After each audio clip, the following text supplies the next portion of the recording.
Une relation controversée, commencée il y a des années au Maroc, est devenue plus solide que prévu. D'un cadre purement sportif à une relation amicale intime, suscitant de nombreuses questions sur l'ascension mystérieuse et les luttes secrètes derrière les portes du palais. Les frères Zayter. Comment ont-ils réussi à renforcer leur relation avec le roi Mohamed VI et en ont-ils tiré plus qu'ils ne l'avaient espéré? Et avec le temps, comment l'amitié est-elle devenue un conflit sous le toit du palais? Cette relation a-t-elle influencé la politique et la société marocaine? Pour plus de détails, restez avec nous jusqu'à la fin et n'oubliez pas d'aimer la vidéo, de vous abonner à la chaîne et d'activer la cloche pour tout ce qui est nouveau.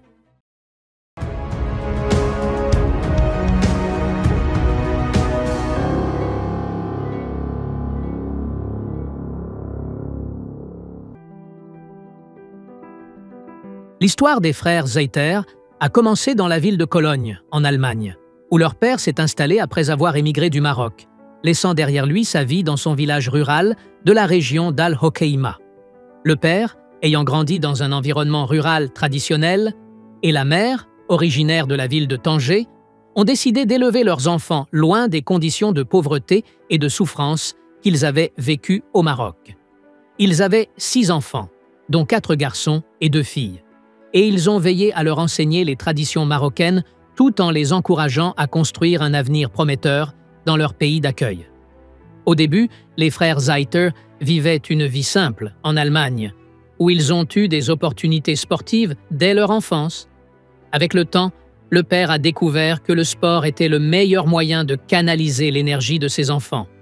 Il a donc décidé de les orienter vers la pratique du kickboxing, un sport de combat qui avait gagné en popularité à l'époque.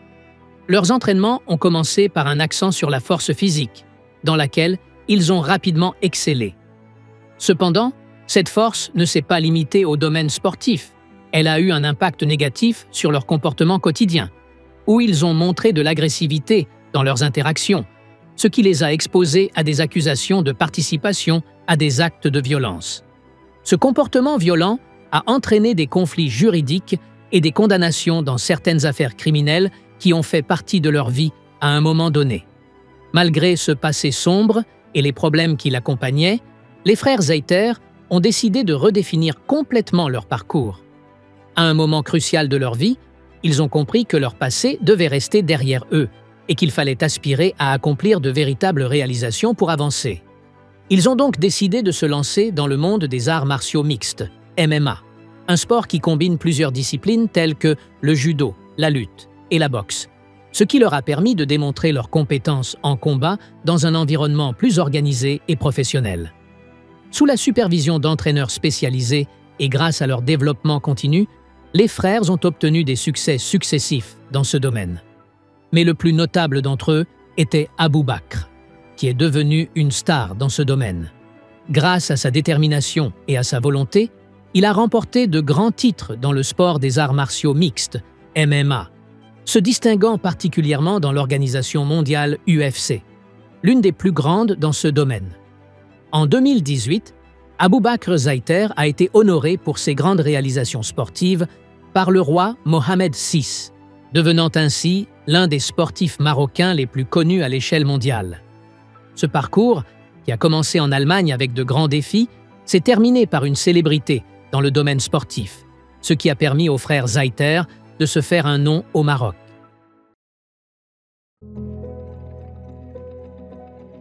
La relation entre le roi Mohamed VI et les frères Zayter a commencé en 2018, lorsque le roi a décidé d'inviter les frères Zayter, qui étaient à l'époque connus en Allemagne pour leur réalisation dans les arts martiaux, au palais royal de Rabat. Au début, la relation était limitée au domaine sportif, les frères Zayter jouissant d'une bonne réputation dans le monde des arts martiaux, en particulier Abou Bakr Zayter, qui avait réalisé des succès remarquables dans ce domaine. Cependant, avec le temps, le roi Mohamed VI a commencé à les rencontrer régulièrement, et la relation a évolué pour inclure des rencontres personnelles. Abou Bakr, en particulier, est devenu celui qui était le plus proche du cœur du roi, l'accompagnant lors de nombreuses occasions spéciales, qu'elles soient officielles ou informelles. Les frères Zayter n'étaient pas seulement des invités occasionnels dans la vie du roi. mais sont devenues une partie intégrante de son quotidien. De nombreuses photos ont montré les frères Zayter partageant avec le roi diverses activités, dont des excursions en mer à bord du yacht royal en Méditerranée. Ces excursions, qui servaient de période de repos pour le roi loin de ses responsabilités officielles, ont vu la présence des frères Zayter, qui ont ainsi eu l'opportunité unique de partager des moments de détente avec le roi, loin des pressions de la vie politique. Avec l'évolution de cette relation, le roi a décidé de confier à Abou Bakr Zayter un rôle plus spécifique. Il est devenu l'entraîneur personnel du roi, un rôle réservé uniquement aux personnes ayant la forte confiance du roi. Mohamed VI a attribué à Abou Bakr le palais marchand à Tanger pour en faire un centre sportif privé pour le roi. Abou Bakr a équipé une salle de sport complète pour aider le roi à pratiquer régulièrement des exercices physiques. Cette initiative faisait partie de l'attention portée par le roi à sa santé, notamment après avoir commencé à remarquer des signes de prise de poids. Les résultats tangibles sur la santé du roi ont été notés avec une perte de poids visible, ce qui montre son engagement dans les exercices et le programme que lui avait conçu Abou Bakr. Ainsi, les frères Zayter sont devenus un élément essentiel dans la vie du roi Mohamed VI, non seulement en tant qu'ami proche, mais aussi en tant que conseiller sportif, contribuant directement à améliorer sa condition physique.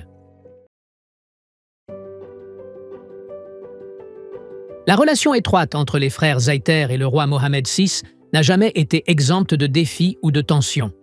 Cette relation a connu un tournant dramatique ces derniers temps. Des différends internes à la cour royale ont progressivement éclaté à la suite d'un incident controversé qui a exacerbé les relations entre les frères Zayter et d'autres membres de la famille royale. Lors d'un incident qui a secoué les murs du palais royal, les frères Zayter ont été agressés physiquement et humiliés par le personnel de sécurité de la princesse Lala Hasna, la sœur du roi.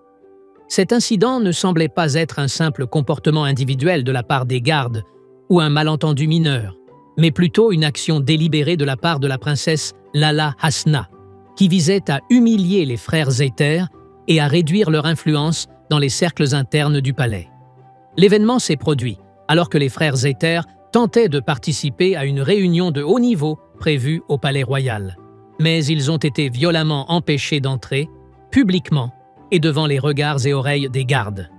Les événements se sont intensifiés de manière inattendue, et après l'affrontement entre les frères Zayter et les gardes de la princesse, il a fallu l'intervention urgente du conseiller royal André Azoulay, qui avait des liens étroits avec les frères.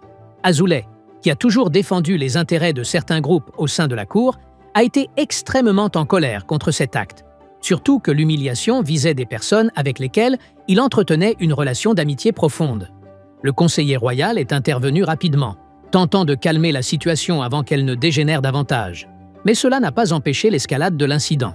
Ce geste a suscité une vague de critiques médiatiques et internes, mettant en lumière les divergences croissantes au sein du palais. Cette affaire n'a pas été la seule à accroître les tensions au sein de la cour royale, car elle a été suivie d'une série d'accusations et de rapports de sécurité qui ont contribué à l'escalade de la crise. Après l'agression, la princesse Lala Hasna a soumis un rapport de sécurité à son frère, le roi Mohamed VI, l'accusant des frères Zayter de fuite d'informations sensibles concernant le palais royal. Cette accusation a été une étape supplémentaire dans une lutte interne complexe, ce qui a donné à l'affaire un caractère de sécurité très délicat. Ce qui a rendu ce rapport encore plus controversé, c'est qu'Azoulay, qui soutenait les frères Zayter, a estimé que l'accusation n'était pas fondée sur des bases solides, mais qu'il s'agissait simplement d'une tentative de déstabiliser leur position de la part de la princesse Lala Hasna. En réponse, Azoulay a insinué que cette fuite pourrait provenir d'une infiltration interne au palais et que certaines personnes proches de la princesse elle-même en faisaient probablement partie. Ce doute sur la crédibilité du rapport de sécurité a ajouté une nouvelle dimension au conflit, avec Azoulay suggérant que certaines factions au sein de la cour royale pourraient avoir profité de cette opportunité pour frapper les frères Zayter, surtout avec la montée de leur influence. Pendant ce temps, les tensions ne se sont pas limitées à celles entre la princesse et Azoulay, mais se sont étendues à d'autres cercles au sein du palais royal. Les observateurs ont commencé à se poser des questions sur la nature des relations entre le roi Mohammed VI et diverses factions à l'intérieur du palais, et sur la manière dont ces conflits affectaient l'ensemble du système royal.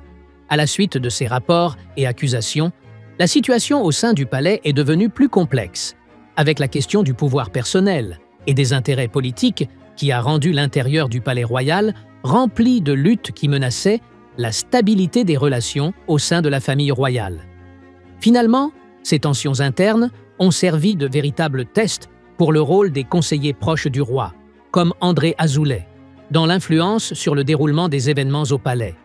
Cela a conduit à une escalade de la crise médiatiquement, où journalistes et analystes ont commencé à mettre en lumière ce qui se passait à l'intérieur du palais royal. Au cours des années suivantes, les frères Zaïter ont vu leur influence croître de manière significative au sein du palais royal, ce qui les a poussés à élargir leurs activités dans divers secteurs au Maroc. Ils ont investi massivement dans de grands projets, notamment des restaurants et des cafés. Ces projets ne se limitaient pas aux grandes villes comme Rabat et Casablanca, mais s'étendaient également à d'autres régions. Certains de ces projets, notamment ceux axés sur la restauration haut de gamme, étaient caractérisés par des conceptions élégantes et luxueuses, ce qui les a rendus populaires auprès de ceux intéressés par le luxe. Cependant, ce luxe incarné dans les conceptions somptueuses a été perçu par certains citoyens comme un signe d'arrogance excessive, ce qui a conduit à des critiques acerbes de ces projets. Ces critiques se sont intensifiées, notamment après l'ouverture d'un restaurant haut de gamme à Salé. Il était évident que cet endroit avait été conçu selon les normes les plus élevées en matière de luxe. Malgré les efforts déployés pour commercialiser ce projet en tant que point d'attraction touristique et commerciale, il a fait face à une forte opposition de la part de certaines couches de la population, qui estimaient que de tels projets étaient en contradiction avec leurs conditions sociales et économiques difficiles. Avec le temps et l'augmentation de l'influence des frères Zaïter dans le monde commercial et économique du Maroc, les médias ont intensifié leurs attaques contre cette famille.